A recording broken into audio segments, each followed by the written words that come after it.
So today, I'm going to ask you a question. Are you a carrot? Or perhaps you are an egg? Or maybe, just maybe, you are some coffee beans. So, the story is told that a young mother went to her mother, and she wanted to ask her about life, and she said, everything is so horrible. I'm tired of struggling. I have one problem solved, and then another happens. Not that ever happens to any of us. And her mother took her to the kitchen, and she filled 3 pots in water.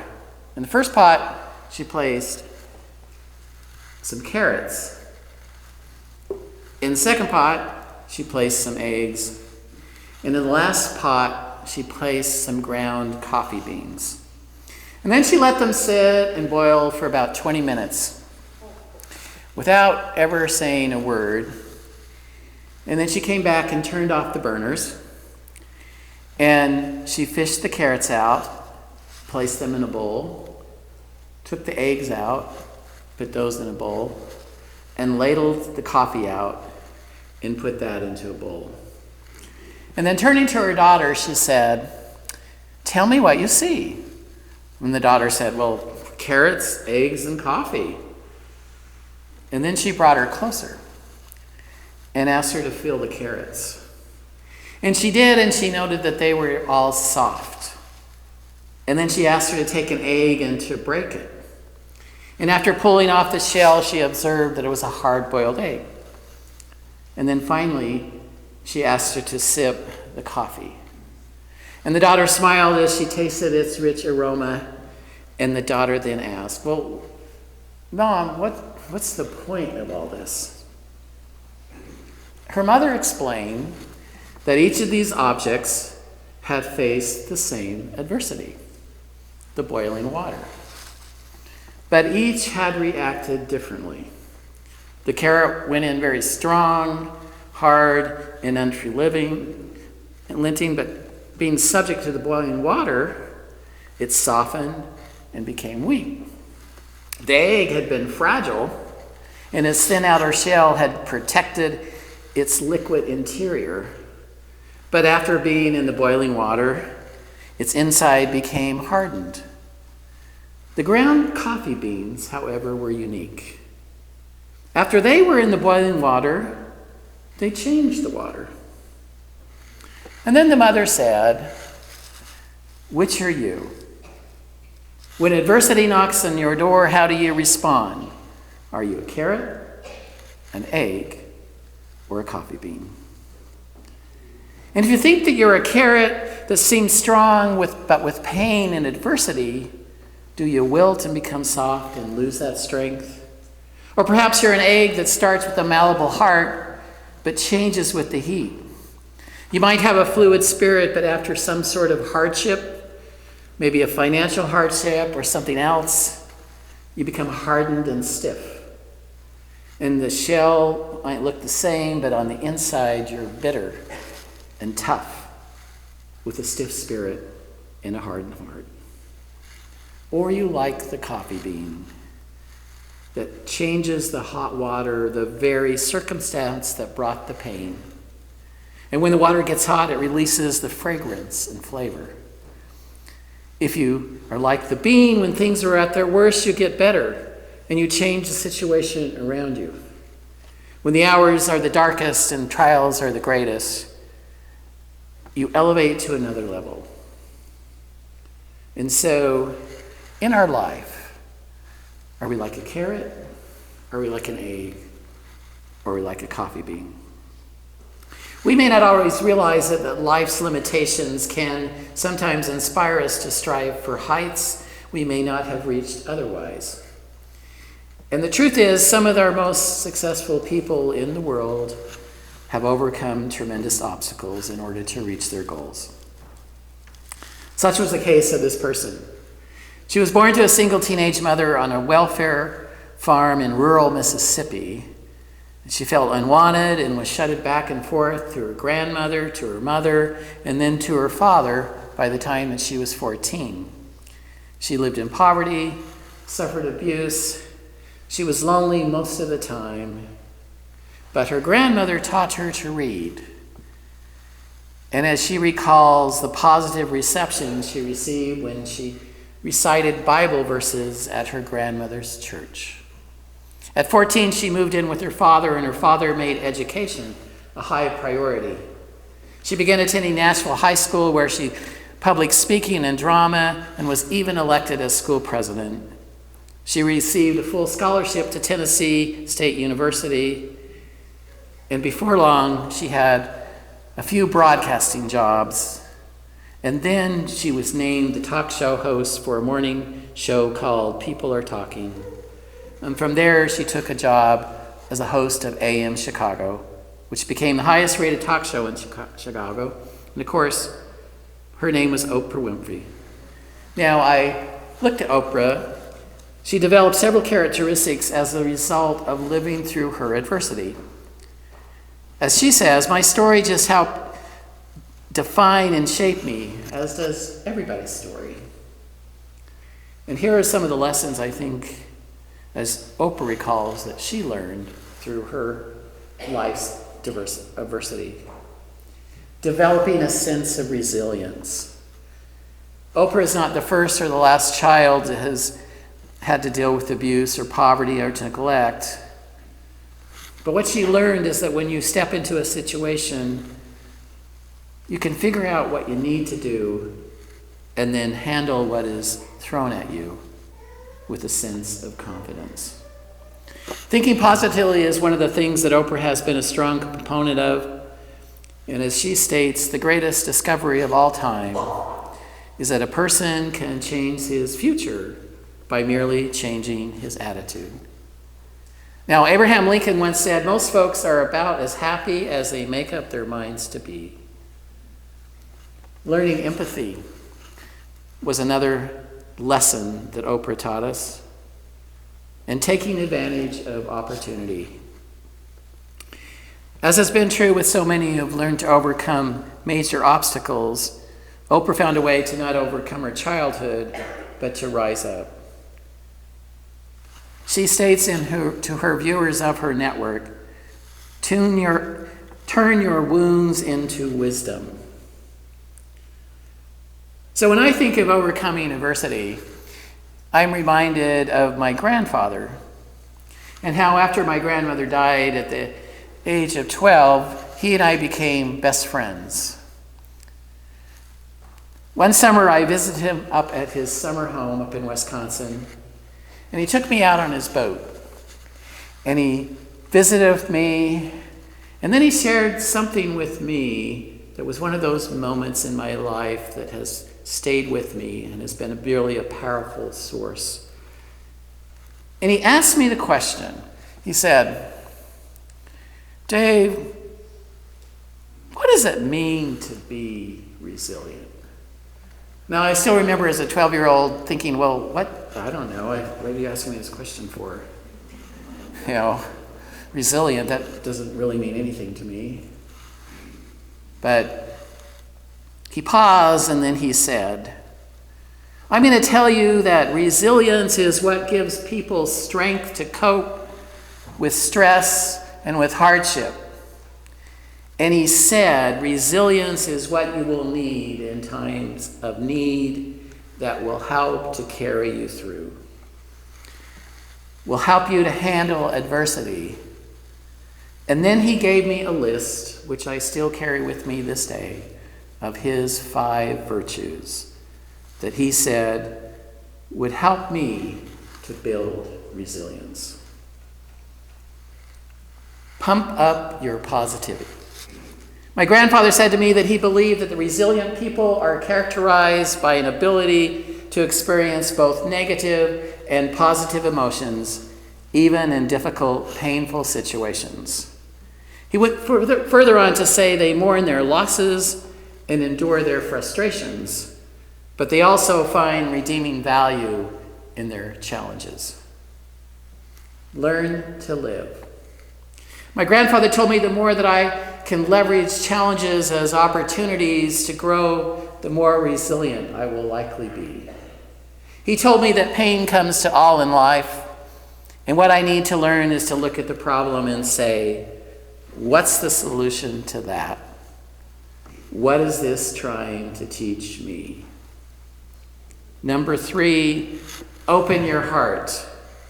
My grandfather lived a life of service and said that he had learned that being service to others was one of the most powerful ways of stroking resilience. He said that acts of kindness had had a cumulative effect in his life, and in those times of difficulty, it was this well of resiliency, of giving to others, that he could draw upon. Number 4, take care of yourself. He stressed that good health, daily habits, sleep well, and if doing all that, you'd be less fragile and less likely to fall into unhealthy habits. And the 5th one, hang on to humor. Laughing in the face of adversity, he said, can be a powerful, pain-relieving for both the body and the mind. The person who says what the situation creates an inner feeling of, I am bigger than it, and I won't let it scare me. There have been many times in my life when I am reminded of these 5 virtues. I remember the very first time was when I was 17 and my father had passed away. And I felt very much alone. And it was the virtue of hanging on to humor that helped me the most at that particular time. I remember sitting with my mom and my twin sister about 3 months after my father's passing, and we just started laughing about all of the crazy things that my father had done. And as we shared memories, our laughter increased, and for one evening, the pain didn't seem so hard. Many years later, when my twin sister was killed in an automobile accident, and I learned to live with the virtue that continues to give me the most comfort. For you see, I had lost a part of me that day, and the pain and hurt at times has still been unstoppable. But it was the words, learn to live, that has given me the comfort as I realized that my sister would want me to keep on going. The most recent time was coming here and serving all of you as your interim minister. The value of take care of yourself has helped me the most in dealing with the challenges of living away from my partner, setting up a home in a new place, and learning how to minister to all of you. I have so enjoyed this experience of being your interim minister, and you have taught me so much about myself and what it means to be a better person. Many times over these past few months, I have looked for ways to be resilient, and you have helped me, and helped me to stay focused and true to this calling as your interim minister. So what about all of you? Are you a carrot, an egg, or a coffee bean? I would say, as I think about this congregation, I see you as a bunch of coffee beans. The past year, we've journeyed together. We've had moments of frustration, and we've had moments of pain, and moments of despair, and moments of disagreement. But as we have worked together and listened to each other, we have grown. And your resilience has been amazing. In times of disagreement with the ministers, you continue to show up, to share your opinions and your frustrations. And together we listened, and as a congregation we learned how to accept new ways of thinking and being. I thank you for that. This gift of showing up and being present for one another and listening to each other has helped us to grow as a congregation and to be more resilient. The importance of resilience. How many of you have ever felt overwhelmed and unable to manage the high expectations of your daily lives?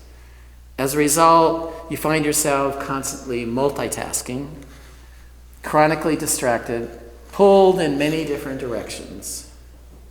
And in my experience, the journey of life is paved with a lot of failure. It's a normal part of life. You cannot build resistance unless you're willing to fail. Research shows that when you fail, try something else, fail, and try again, and ultimately succeed, you get the momentum you need when adversity hits you like a ton of bricks.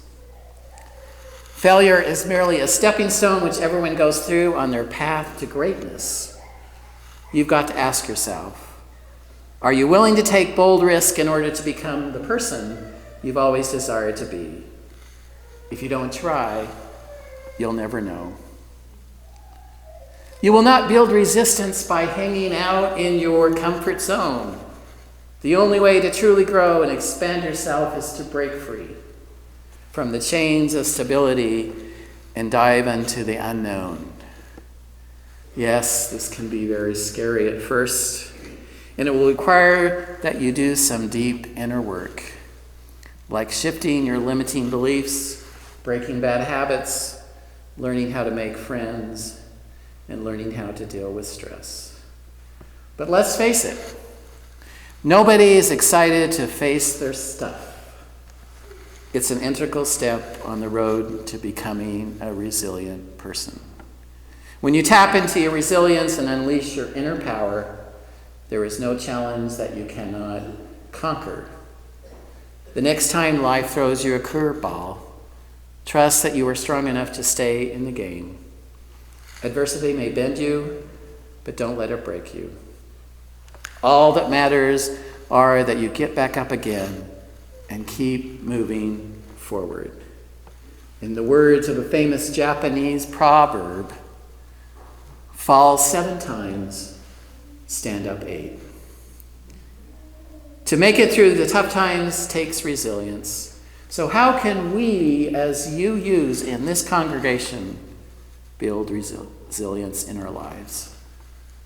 Here are 3 suggestions that I have tried. 1, reframe your thoughts.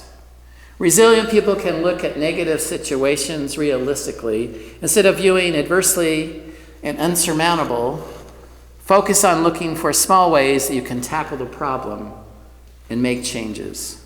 Focus on the positive instead of the negative. 2, seek support. Having people you can trust and confide in is an important part of building resilience. Talking about the difficulties you are coping with doesn't make them go away, but sharing with a friend or a loved one can make you feel like you have someone in your corner. And discussing things with other people can also help you gain insight or even new ideas that might help you better manage the challenges you're dealing with. Focus on what you can control. When faced with a crisis or problem, it can be easy to get overwhelmed. Instead of wishing there was some way you could go back in time or change things, even when the situation seems dire, take realistic steps to help improve the situation. You can improve your sense of control and resilience. Now, as you came in this day, each of you were offered a coffee bean. And I'm admonishing you to take that bean home with you. Let it serve as a reminder of the importance of having resilience in your life. And may the bean represent the resilience that is a part of you and that is a part of this congregation, this community. May you celebrate your resilience and the life that you live. And may each of you continue to harbor resilience in your lives. That is my wish for you. May it be so. Amen.